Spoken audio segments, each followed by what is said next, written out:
저는 지금 현재 울산과학기술원 화학과에 재직 중에 있는 오현철 교수고요. 저는 그 다공성 물질을 이용을 해서 다양한 기체의 저장이나 운송, 그리고 동위원소 분리에 대한 연구를 하는 재료화학 무기화학자라고 보시면 될 것 같습니다. 제 연구의 흐름은 좀 약간 다양성인데요. 학부 때는 DFT를 좀 했었어요. 계산을 좀 하다가 석사 때는 태양전지를 하고, 그리고 박사 넘어가면서 수소를 처음 접했거든요. 그래서 처음에는 다공성 물질이라는 개념보다는 수소에 더 초점을 잡혀 있었고요. 시작이 수소였는데 거창한 의미로 했다라기보다는 수소는 굉장히 작고 가볍고 확산이 빨라서 이게 컨트롤하기가 굉장히 어려운 기체거든요. 저장이나 운송하기가 너무나 어려운 물질이에요. 그러다 보니까 지금 현재 기술들이 어떻게 되냐면 굉장히 큰 압력을 주어서 얘를 가둬놓거나 아니면 온도를 굉장히 낮춰서 액화 상태로 만들어야 되는데 엄청나게 많은 에너지가 소비가 되는 거죠. 그러니까 이제 기술적인 퀘스천에서 시작을 한 것 같아요. 너무 큰 고압도 아니고 굉장히 낮은 온도도 아닌 경제성을 가지면서 우리가 수소를 좀 저장, 운송할 수 있는 방법이 없을까라는 게 시작점이었던 것 같아요. 수소에 대한 연구가. 네. 수소를 저장하고 운송하는 방식이 사실은 상용화된 건 두 개밖에 없거든요. 고압 수소로 저장을 하거나 액화 수소로 만들어서 운송을 하거나, 이 두 개가 상용화되어 있는데 제가 연구하는 분야는 고압도 아니고 마이너스 250도의 극저온도 아닌 또 다른 요 중간 영역대에서 압력을 낮추고 온도를 높여서 수소를 좀 안정적이면서 효율적으로 저장을 할 수 있으면 좋겠다. 근데 그 저장 그릇을 어디다 할 것이냐라고 했을 때 저희는 다공성 물질에다 하자. 근데 제가 MOF에 이제 관심을 갖게 된 이유가 작년 노벨 화학상을 받았잖아요. 노벨 화학상을 받았던 핵심적인 이유 중에 하나가 공간을 만든 거거든요.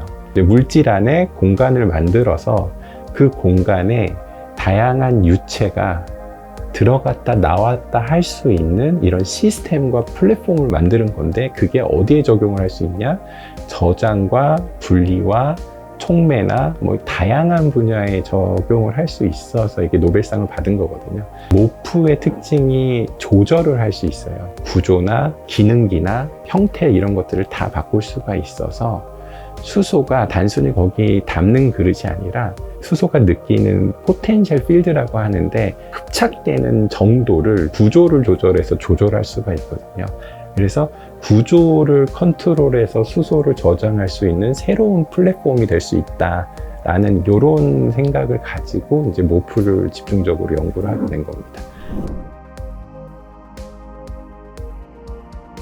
마프는 구조적인 유연성을 가지고 있거나, 예를 들어 이렇게 닫혔다가 열렸다가 이렇게 숨 쉬듯이 구조가 움직일 수도 있고요. 격자는 그대로 고정이 되어 있는데 그 안에 있는 댕글링 분자들이 움직여서 기공의 그 입구를 열었다 닫혔다 할 수 있는 이런 시스템을 만들 수 있는 게 마프거든요.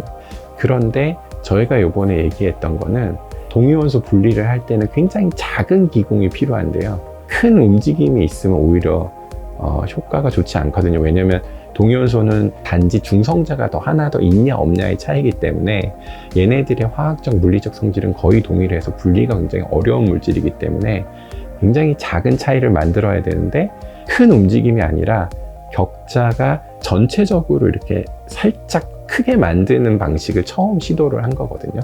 그 수소 동위원소보다 작은 기공이 수소 동위원소를 처음에 통과를 못 시키다가 온도를 올려주면서 얘네가 살짝 커지는 때가 있거든요. 전체적으로 커질 때, 이때 우리가 원하는 무거운 동위원소만 선택적으로 들어갈 수 있게 만드는 시스템이고요. 그러다 보니까 온도가 중요해지는 겁니다. 저희가 했던 실험 자체는 동위원소 분리에서 이런 효과를 본 거고요. 이 동위원소 분리는 결국에는 어디에 쓰냐면 핵융합에서 중수소와 삼중수소가 순수하게 따로 있어야 되거든요. 이 분리하는 데 쓸 수가 있고요. 후쿠시마에 삼중수소가 녹아져 있는데 그 삼중수소를 제거하는 데 쓸 수 있고, 또 최근에는 전자산업과 반도체 분야에서 엄청나게 수요가 많이 있거든요. 이런 산업계에서 쓰게 하기 위해서 동위원소 분리 기술이 굉장히 중요하고, 수소 동위원소 같은 경우에요.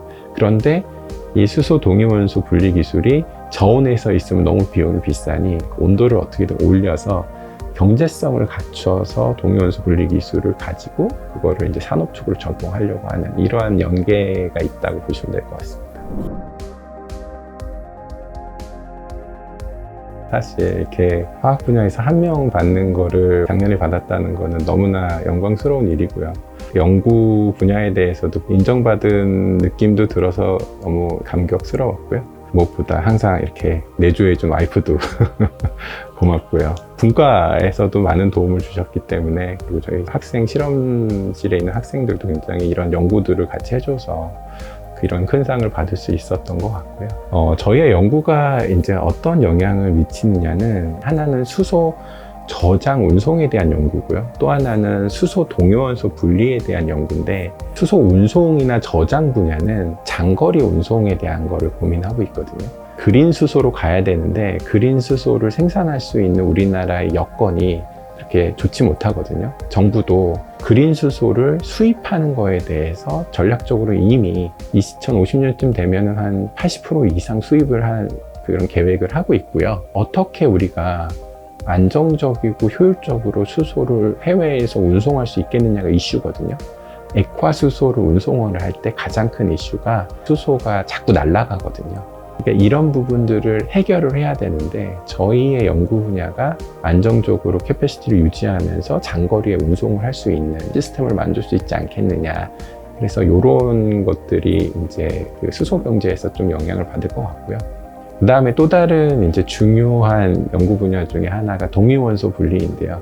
동위원소 분리 기술이 제대로 된 기술이 거의 없습니다. 그래서 극좋은 중류법이라는 게 이제 상업화된 게 딱 하나 있는데요. 수소의 기화되는 그 온도대가 한 3K 정도씩밖에 차이가 안 나요. 3에서 4K 정도. 그 작은 차이를 가지고 이제 증류법을 이용해서 분리하는 방법인데, 그러다 보니까 너무 비효율적인 거죠. 그런 것들을 저희가 다 대체를 해보겠다라는 게 저희의 그 연구 또 다른 분야인 거죠. 그러면 이런 것들을 산업계에서 쓰고 에너지 쪽에서 쓰고 환경 쪽에서 쓸 수 있겠다, 이렇게 보고 있습니다.